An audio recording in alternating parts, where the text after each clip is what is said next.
You're listening to old-time radio stories, classic tales of horror, mystery and science fiction from the golden age of broadcasting.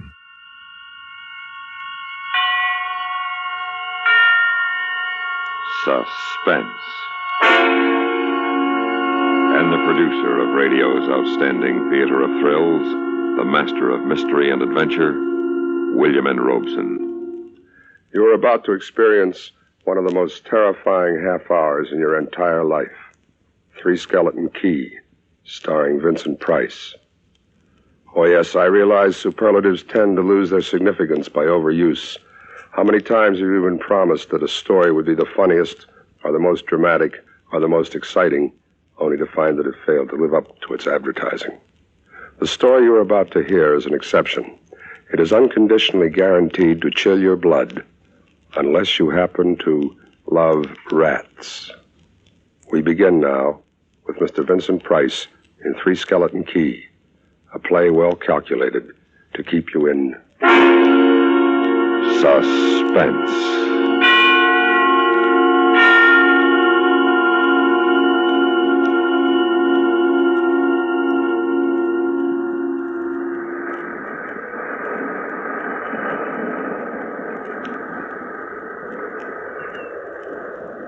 Picture this place. A gray tapering cylinder welded by iron rods and concrete to the key itself. A bare black rock 150 feet long, maybe 40 wide. That's at low tide. At high tide, just the light rising 110 feet straight up out of the ocean. And all about it, the churning water, gray-green, scum-dappled, warm as soup. And swarming with gigantic bat-like devilfish, great violet schools of Portuguese man-o'-war, and, yes, sharks, the big ones, the 15-footers.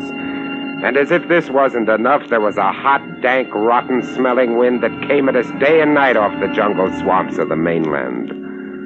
A wind that smelled like death. Set in the base of the light was a watertight bronze door. And in you went and up, yes, up and round, past the tanks of oil and the coils of rope, cases of wicks, racks of lanterns, sacks of spuds and cartons and cans, and up, round and round. Over the light storeroom was the food storeroom, and over the food storeroom was the bunk room where the three of us slept. And over the bunk room was the living and cooking room. And over the living and cooking room was the light. She was a beauty, balanced like a ballerina on the glistening steel axle of her rotary mechanism.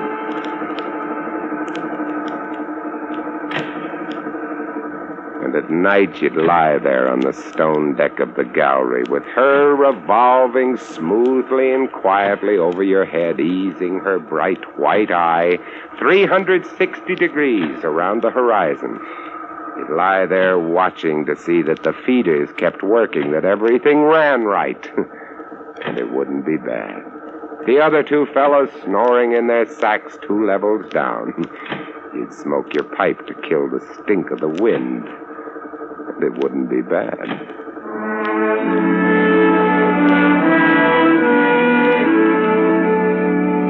About those other two, Louis and Auguste. What a pair. Louis, he was head man, was a big fellow from the Basque country, black beard, little hard black eyes, and a pair of arms that I tell you, those arms were as big around as my legs. Yeah, head man he was, and what word he let go was law. A silent fellow, and although I spent my first 2 weeks trying to strike up a real conversation, the most I could ever get out of him was... I took up this profession because I don't like people. They talk too much. It's quiet work, light ending. Let's keep it that way. Understand? You're getting to be as bad as Auguste. I thought maybe... That was once Louis. they'd send me... And when he accused me of becoming like Auguste, I quieted down, because Auguste was the talkingest man I've ever met. The talkingest and the ugliest. He was hunchbacked, stood 4 feet high, had red hair and big blue eyes. It seems he'd been an actor in Paris. Played in over 200 different productions, dear boy. At the Grand Guignol. Oh, but it was monstrous. Horrible. The way we used to scare the audience. I was hated. Yes. They used to throw things and hiss and bare their teeth at me. Well, finally it got too bad. I couldn't stand it any longer, so I gave up the theater. My nerves, you understand. Yes, I gave it up completely. I really did. I couldn't stand it any longer.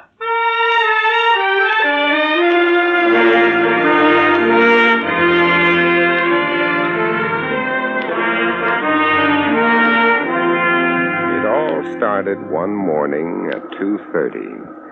I was on watch, lying on the cool stone deck, pulling on my pipe, staring out at the blackness, the phosphorescent combers, and the big yellow stars, when out of the corner of my eye, I noticed something show up for a second. Something the light had touched, far off. I waited for her to come around again, and when she did, there it was. A 3-master, a big one, about a half-mile off, and coming down out of the nor-northwest, coming straight for us. You must understand, our light was where it was for a very good reason. Dangerous submerged reefs surrounded us, and ships kept clear, but this one, this sailing vessel, was coming straight on. I went over to the gallery door and yelled, "Louis! Louis! What? Ship headed for the reef! Coming right up!" I had the glasses out now. Couldn't read her name, but I could see her quite plainly. All sails set, the foam creaming away under her bow, her beautiful lines. A Dutch ship, I guessed her. Why didn't she turn? Every time it passed, our light hit her with the glare of day. Ship? Where? Nor-northwest. The light will touch her in a moment. Can't they see? Look at her. She just keeps coming on. The square heads. What is it? What is it? Watch nor-northwest. I know what it is. What? The Dutchman. The Flying Dutchman. She's derelict. That's it. Derelict? Abandoned. The crew left her for some reason or other, but instead of sinking, she's gone on, running before every wind. She'll not run long. Not with these reefs to break her up. A beautiful ship. Now, why would men leave a beautiful ship like that?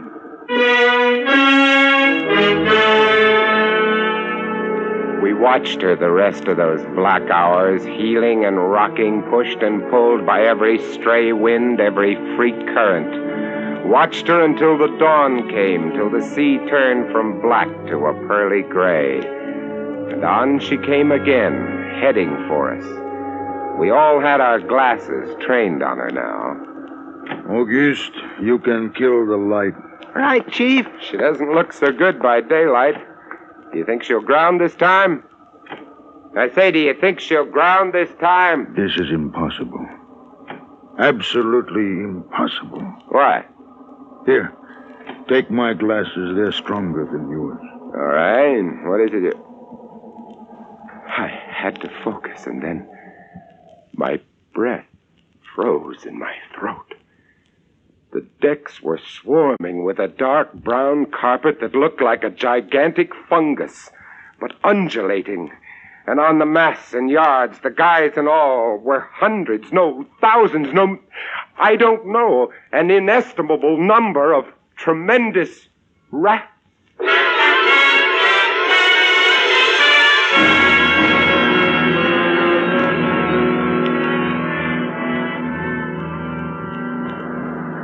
See them?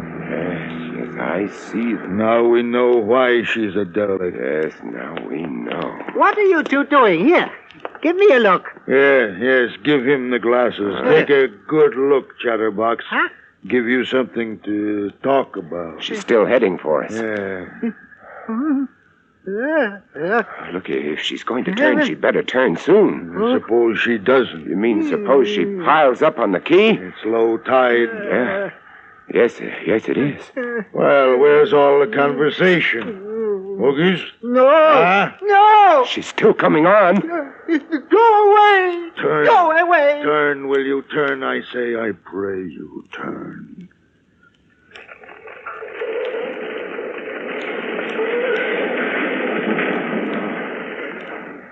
Cracked up. Rats! Look! On the water, like a carpet. Swimming. Sure, they're swimming. Those are ship rats. They're swimming for the rocks. The door below, it's open. Yes, come on. Down we went, racing down the stone stairs, taking them 3 and 4 at a time. Scared. You can bet we were scared. Hoogies, you get the windows. Maybe they can climb. We don't know. Right, Chief, but hurry! Hurry! See them? No. Oh, yes, I do, yes. Up at the other end of the rock. Look at them. Me! They smell us. Here they come. Close the door. I can't! It's stuck! Oh, here, let me.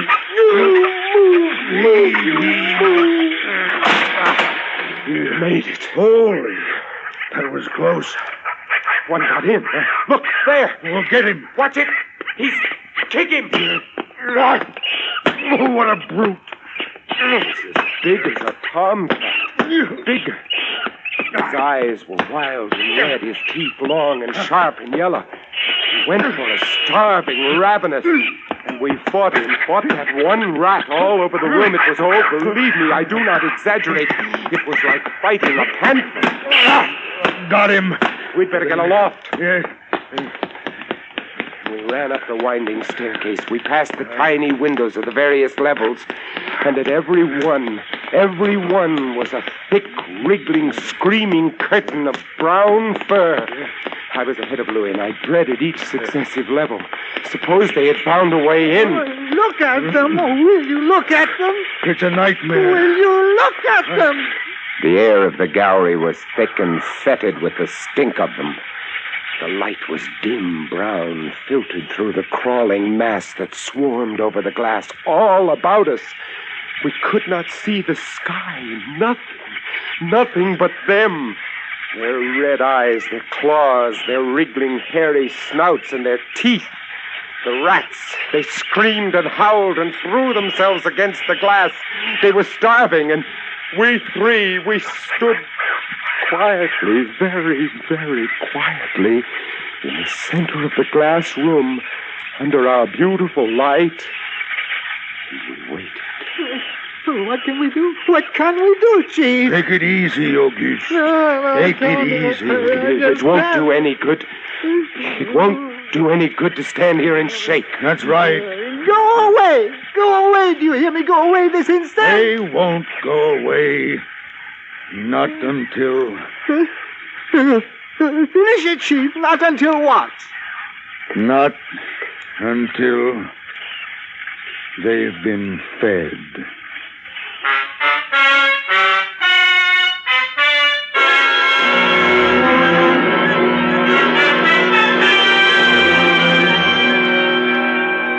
You can take just so much horror, and then you get used to it. And they were interesting to watch, you know. They couldn't understand the glass. They could see us and they could rush at us, but that thin, invisible barrier held them off, stopped them. From time to time, we caught a glimpse of the rocks below. More rats down there, swarming brown velvet in the bright tropical sunlight. And then the tide began to rise. If only it had drowned some of them. Ship rats don't drown. You can't drown one of them. Look, they're all climbing up the tower. Yeah, this bunch around us is getting thicker. Say, what's the time, huh? 6:15. You've got first watch. Yes, Wake that's me right. at 10. I will. Come along, Auguste. It was getting dark. One side of the room was lit a soft, filtered red. Sun set through the rats. Oh, very pretty. I set the wicks, checked my fuel, and then lit the lamp. It caught them, lit them in their gigantic wriggling web of pale, hairless bellies, twitching red tails, bright eyes. And then I started the rotary motor.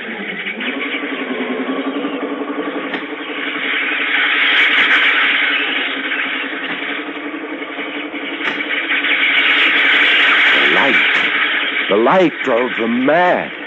As she swung slowly and smoothly about, she blinded them in the fierce stabbing bar of light, moving continually about, ever turning, ever touching, ever moving around, and they twitching and shuddering, eyes flaming when they were struck by the light, the bright light moving, and behind on the dark side of the room, so close, I dared not turn my back, which cannot help turning your back when you are in a room made of glass. On the dark side of the room, you could not see them, but only their eyes, thousands of points of blank red light, blinking and twinkling like the stars of hell.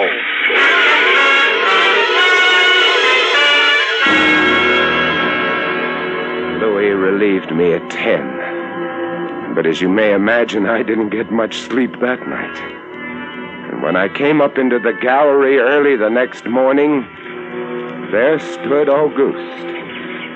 He was bowing to the rats, waving his arms, and so help me, making a speech. My dear audience, I am going to play once again that magnificent role which made me the toast of the Paris theater. Prelate, the evil genius of the medieval underworld. I am he who did guide the dark soul of the Marechal into the nether paths. Do not be frightened, little children. I will not hurt you much. He kept turning. I stood staring at him, horror-struck, but he didn't notice me. The man had gone mad. He kept turning, telling his stories to all the rats, leaving not one out. Auguste! Another one, a latecomer.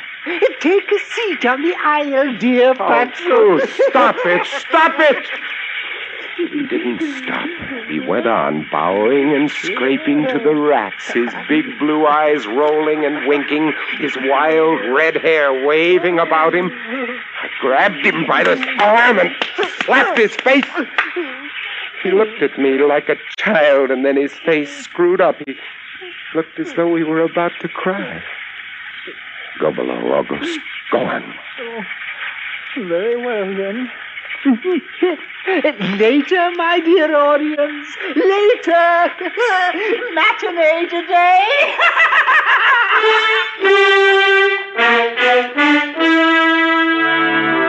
Sure, he was crazy. But I guess we all were. A few hours later, he came back up and caught Louis and me teasing the rats. Yes, sounds horrible. It was fun. We would get right up against the glass and make faces at them. It drove them crazy. They would scratch away, trying to get in our eyes. Louis was even cuter about it. He'd pull a piece of bread out of his pocket and press it against the glass. The rats would scramble into a solid ball, biting each other, clustering like grapes. From time to time, a whole knot of them would slip and fall 110 feet to the surf below. Look at the sharks. They're eating them. Those sharks are our friends. Here, I'll get another bunch together. Here, my beauty. That's it. Pile up. Kill each other. There they go. Auguste joined in too. Oh, very ingenious Auguste. He learned that if he spread-eagled himself against the glass, they'd bunch and bundle against his figure. Then he'd leap back. Look! My portrait in rats!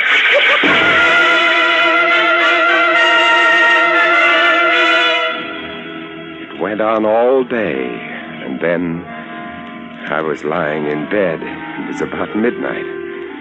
I was very tired, and I was just beginning to fall off to sleep when I became conscious of a new sound. I couldn't figure it at first. got up, lit the lamp, and went to the window. Even as I looked at it, I saw one of the panes begin to sag in. They had eaten the wood away. Louis, come quick. What is it? They found a way in. I held the glass with my hand. Now they were all going crazy, and assured of the success of this maneuver, they were all nibbling away at the wood. Louis ran below and then returned with a large sheet of tin. We spread it against the window and hammered it into place. Even as we did so, I felt the heavy bodies thudding against the other side as the window gave way. That ought to hold. If it doesn't, we're done for. Rats can't eat tin. No, they can't. What was that? I don't know. It came from below. The storeroom window. They're in. They're swarming up the stairs. Drop the trap. Like... Two of them got in. Go after them. We didn't have to go after them. They came at us. I leapt to one side and grabbed a marlin spike, swung and smashed one in midair. I whirled to see Louis with the other. It had ripped his hand open and the blood was pouring all over the place. He held his hand aloft and kicked at the snarling rat. I stepped and swung and got it. My hand. He's got my hand. That's the both of them, Louis. I'll get you something to tie that up. Blood, look at it, my blood. I'm bleeding. Don't worry about it, Louis. Don't worry. Now, here, look. I'll wind this kerchief around it. It'll be okay. Blood. There. It's not bad, just the flesh. My blood. Then I became conscious of a new sound. They were gnawing their way through the wooden trapdoor. I watched the planks, fascinated, and even as I did, it began to give way. A bristling, whiskery snout showed through. Louis, we've got to go up. The next level was the living quarters and kitchen. I slammed the trap there, too, but it, too, was wood. My blood, what are we going to do? I don't know. They'll be through this one in a moment. The gallery. The trapdoor in the gallery is metal. Good, come on.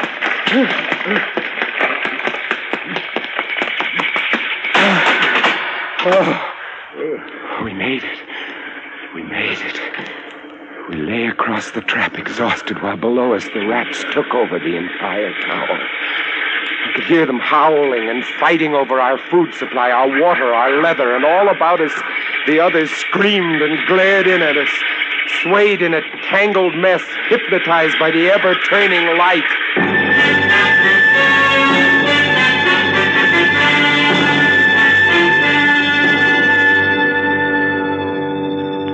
By morning, the air in the little room was horrible. To now, we'd been getting air from the tower below. Now that was sealed off, and so was all our food and water. We lay exhausted and panting, waiting, and the hours crawled on. I was almost dozing from fatigue when I saw a sight that brought me to fast. Would you like to come in, my beauties? Will you? I hold the powers of life and death, and I can let you in, you know. Auguste was standing by the glass, and in one hand he held a big wrench. He was tapping the glass gently, not quite hard enough to break it. I eased myself to my feet and slowly, very slowly, I tiptoed toward him. All I have to do is just a little harder and... I found a coil of wire in the toolkit, and I trussed him up, fastened him to a stanchion in the center of the room. Louis was of no help. He lay on his side looking at his bloody hand, weak and sick as a baby. So there I was, a lunatic and a coward for company, and all about watching our little drama, the rats.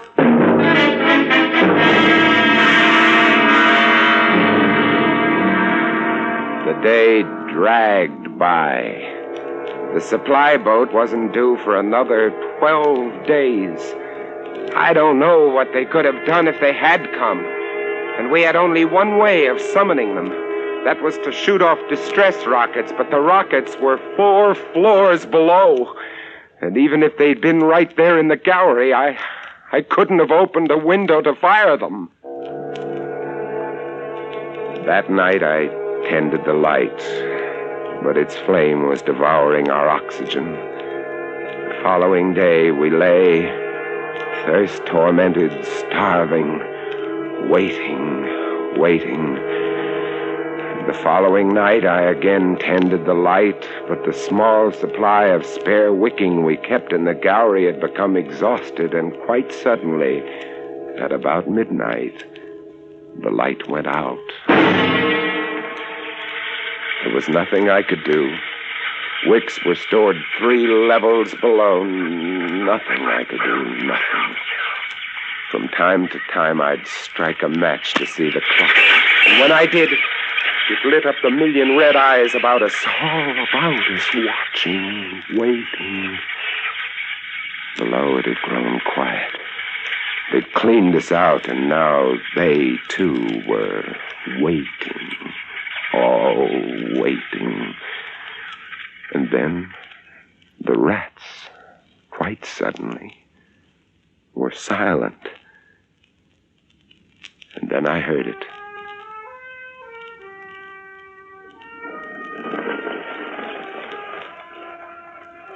And then I saw the sky and the stars. The rats were gone. I went to the glass. Out there on the water, a small freighter, a banana boat showing a few lights, came softly and innocently at us. The light was out. They didn't know. I wanted to open the windows, to call out to them, to warn them somehow, but I was afraid. What if the rats were hiding from me, tricking me? So I waited. She grounded very softly on a reef not 200 yards from the quay. Grounded so gently that the man playing the cornet, was he a passenger, a crewman off watch, didn't even stop playing. They tried washing her back off. I could have told them to save their fuel. The tide was rising, would have floated her free. And I waited.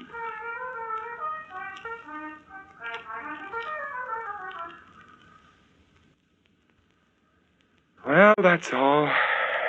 That's the story. The sun came up and there wasn't a rat on the whole quay. Every last one of that terrible army had deserted us. Gone back to sea on their new ship. August? Insane asylum, he never recovered. Louis, they took him into Cayenne where he died of blood poisoning from his bite. Life on 3 Skeleton Key isn't bad these days. But sometimes, when I see a strange vessel approaching, I get a little nervous. Sure. Somewhere on the seas, there's a little banana boat without a crew. That is, without a human crew.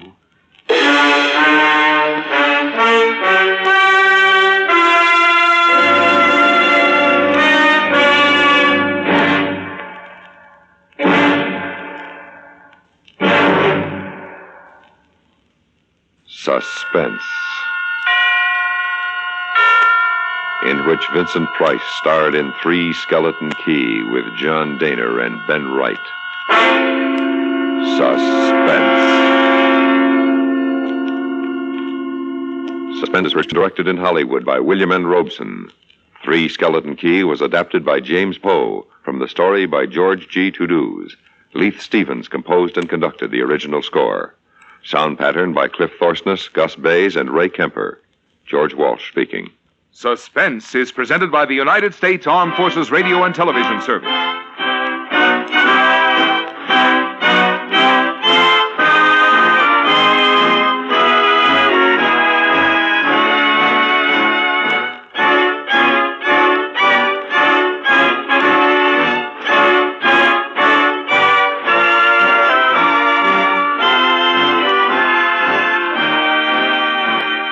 Thanks for tuning in to Old Time Radio Stories.